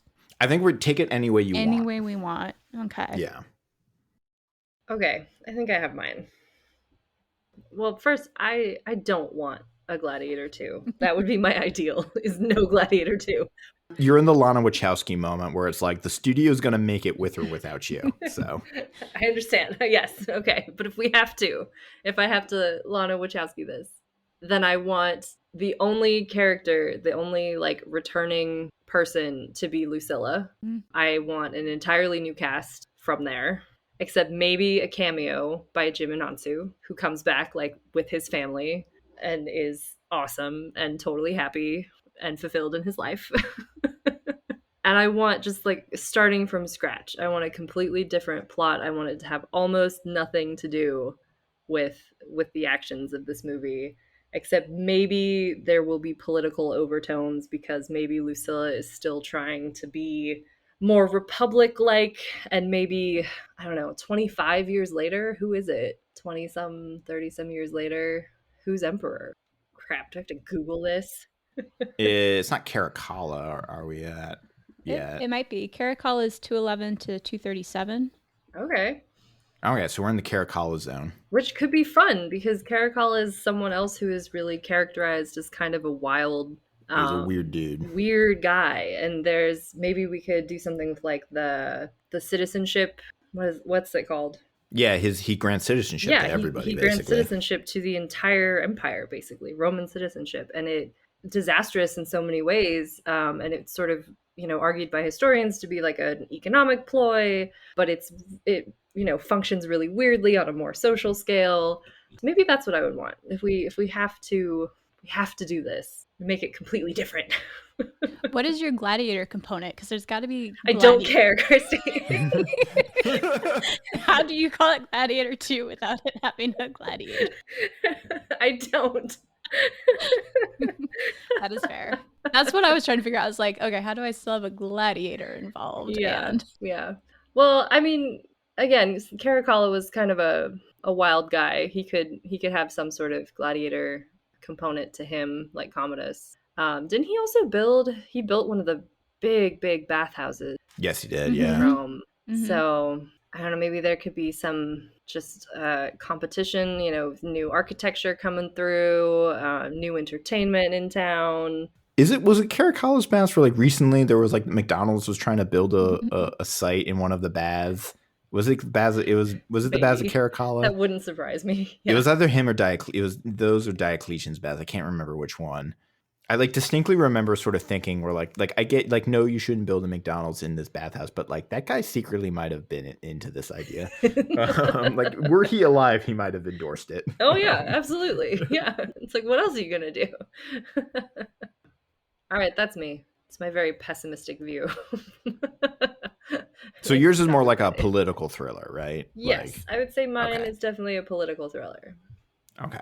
I think I like I don't know. It's like if we can actually have a woman be a gladiator and you actually do start somewhere in the periphery and like it actually be a story of like proving oneself to get to fight in Rome as like the headliner. Just a completely different thing. It's not politics involved. Like that's kind of going on in the background and maybe that presents obstacles to like making this lifelong dream happen. Maybe that's what I want is just like if we're actually going the gladiator angle, like what was that life actually like from like beginning to end, especially if you were an unorthodox individual to be involved in that, which we got a little bit here, but not nearly enough. I don't want to like set the bar too high, but I think I got it. Okay. All right. Here's my pitch. We start off, Jaimon Unsu like comes home. He's got his daughters, his family. We fast forward sort of 20 years. His daughters are now adults. The farm is like going to get repossessed or something like that. There's sort of like a taxation. We got to raise money for the farm. The daughters are like, we got to raise money for the farm. It's going to go under or whatever it is. They say like, we're going to go for this wild, crazy plan. They find like their dad's old memorabilia about the time he used to be a superstar. They go in like, we're going to become gladiators. There's a sort of like an arc where it's like they have a rough time. They get their asses kicked a bunch. They eventually fight their way up. They start maybe I think he's supposed to be Nubian, so they start in Egypt somewhere, and then they work their way up, and then eventually Caracalla. We can get a cameo from Lucius Verus, who maybe like endorses them or something like that, and then they become like there's essentially their dream. It's almost like it's like Cinderella Man or $1 Million Baby. It's a sports movie about them sort of like defying all the odds, like fighting their ways up the ring, like two underdogs from the provinces, and we call it Gladiators. And then it ends in the naval battle. Yes, and one of the scenes can be like a huge naval battle or something like that. And then also like to take a page out of the James Cameron when he was pitching Alien, the way he pitched Aliens was he just wrote Alien, put an S on it, and put a dollar sign through it. And so that's what I do, just Gladiators with a dollar sign. Oh my god, yes. That's my pitch. It is a sport. It is just out and out a sports movie, like a Rocky-esque about Jaimon Unsu's daughters. They're a tag team. That's very key. Because I think he has at least more than one daughter. Oh yeah. It's almost like a Williams sister story. I was just gonna say, yes. Except it's Gladiator, and John Anonsu's like their coach or whatever.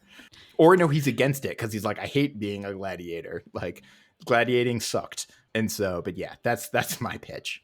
I love it. Mm-hmm. That's spectacular. Yep, that's what I want. If we have to do this.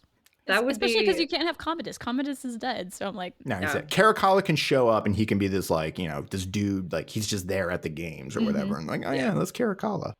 He's weird. There could even be a plot point where it's like, hey, we just got citizenship, but you know what comes with the citizenship? Taxes. And maybe that's what starts the whole problem. Is like, we got to get money to pay our taxes now. Yeah, and then they say something like we just became Roman citizens. You're gonna throw it all away, and they're like, we gotta if we're gonna save the farm, or I don't know, if not the farm, then something else. But save the farm. Yeah, it works. And yeah, so great. And we can get cameos from Connie Nielsen. You know, we can get sort of various cameos. It can be, you know, a little plaque to Maximus or whatever. But like out and out, it is a Rocky movie basically. I was to say A League of Their Own. It's two sisters yes. going out into the world. Dealing with fame, maybe, as gladiators had to. Mm-hmm. I love people it. trying to steal their sweat. Yeah. To make aphrodisiacs. Exactly. I'm curious if it's men or women. Why? I don't know. I mean, both. Yeah. I like it. I had one other thought that I realized I hadn't voiced. The MC guy, his eyebrows with the Excellent points. eyebrows. Yeah. What is happening? They will make my nomination for best supporting actor. Okay, I think it's about that time. We've only recorded for 2 hours and 20 minutes. Only. Which we knew we were going to. So. Yeah, that's fine. One of my students asked me what I was doing this weekend, and now I'm realizing like this. Okay. That was our long and meandering, you know, Ridley Scott paced review of Gladiator. Thank you again for listening. We're going to be back next week. It seems like we're sticking more or less to a kind of arc or a theme this batch, but we'll see how that goes. And also our guest lineup changes that things. But as usual, you can find us at movieswedig.com. Follow us at digmovies on Twitter. If you enjoy and you like what you're hearing, please rate us, like and review, all that stuff, particularly on Apple Podcasts. It really helps when we get ratings. We're trying to sort of actually get listeners. But yeah, thank you again, and we'll be back next week. Bye. Bye.